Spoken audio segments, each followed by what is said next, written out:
Sud Radio, le grand matin week-end, l'info Éco Plus, Didier Testo. Bonjour Didier. Bonjour Jean-Marie. Fondateur de la Bourse et la Vie TV, toute l'actualité de l'économie en une semaine. Et bien justement, vous revenez aujourd'hui pour nous parler d'un nouveau roi de la tech. C'est la société Nvidia.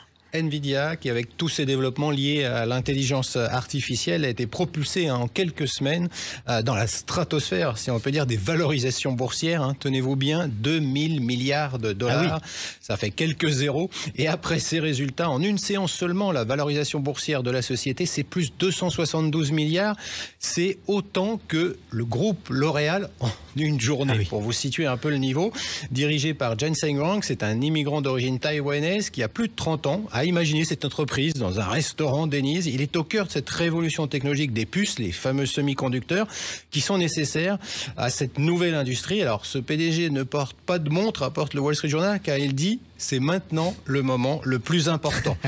Aujourd'hui, Nvidia fait la course en tête de l'intelligence artificielle. Les puces au cœur des ordinateurs, des unités centrales ou les CPU sont capables d'effectuer de plus en plus de calculs. Si vous avez un PC, vous avez pu voir cette accélération. Et Nvidia s'est concentré justement sur l'amélioration de ces tâches. Dans un premier temps, à l'origine, Nvidia était plutôt pour les fans de jeux vidéo avec justement ce besoin de rapidité de calcul pour les écrans. Et alors Didier, l'intelligence artificielle, elle bouleverse clairement le secteur et Nvidia en profite. Alors c'est clair, les systèmes d'intelligence artificielle, ce qu'on appelle l'IA générative, ces modèles de langage comme le célèbre ChatGPT d'OpenAI, dépendent des puces. Nvidia a traité de plus en plus de données à une échelle sans précédent. Il vous faut des puces de haute intensité. La tech est en pleine accélération sur cette partie. Nvidia est devenu le centre de toutes les attentions avec ses nouveaux produits. La blague d'Elon Musk sur ce sujet, à ce stade, les GPU, les processeurs donc, qui sont composés de ces nombreux petits cœurs plus spécialisés, sont plus difficiles à obtenir que les médicaments. C'est ce qu'il a dit. Et les annonces se succèdent sur les investissements pour les ambitions des grands de la tech liés à ces projets d'intelligence artificielle. La pénurie de puces donne pour le moment à Nvidia un immense pouvoir. Il faut se dire qu'il peut décider le gagnant ou le perdant de cette folle course en fonction de ses livraisons. Alors il a été interrogé sur ce sujet. Il dit « Nous répartissons équitablement, nous faisons de notre mieux pour répartir équitablement et éviter de répartir inutilement ». Et selon le Wall Street Journal, plus d'un an après l'engouement de l'IA, on estime que Nvidia représente plus de 80% du marché des puces IA. C'est presque un monopole en fait. Pas loin. Bon, Didier, tous les secteurs de l'économie sont concernés ? Clairement, c'est un mouvement de fond. C'est plus de la science-fiction, en tout cas. Industrie, administration, santé, services, commerce, le recrutement, la traduction en temps réel, les outils de discussion virtuelle, les moteurs de recherche. En fait, la transformation numérique amène de nouveaux usages et le développement de ces technologies. Les risques aussi existent. Le PDG de Google récemment, Sundar Pichai, a dû s'excuser des erreurs totalement inacceptables de son application d'intelligence artificielle qui s'appelle Gemini.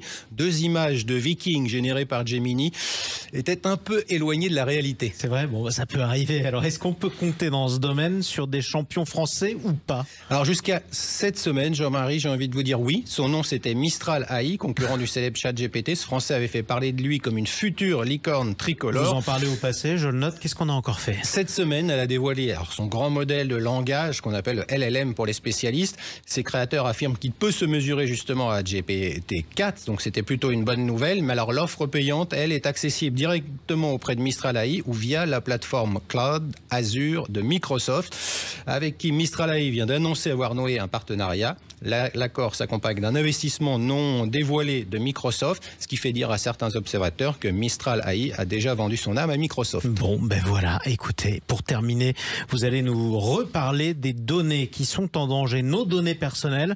Eh bien, aux États-Unis, Joe Biden va protéger les Américains, lui. Eh oui, c'est le paradoxe. Les Européens ont baissé leurs pantalons, les dirigeants de la France depuis longtemps. Aux USA, eh bien, il a publié un décret sur les données génomiques, biométriques, de santé personnelle, de géolocalisation financière également, certains types d'infos personnelles identifiables des Américains. Eh bien, si toutes nos données sont chez eux, Joe Biden, lui, dans son décret, indique qu'il veut protéger justement la sécurité des données des Américains. Il va autoriser le procureur général à empêcher le transfert à grande échelle des données personnelles des Américains. Alors, vers des pays préoccupants, c'est le texte. En fait, ce sont des pays qui peuvent être la Chine, mais ça peut être concerné aussi l'Europe, puisque ça aura des conséquences sur les entreprises entreprises européennes par l'extraterritorialité américaine.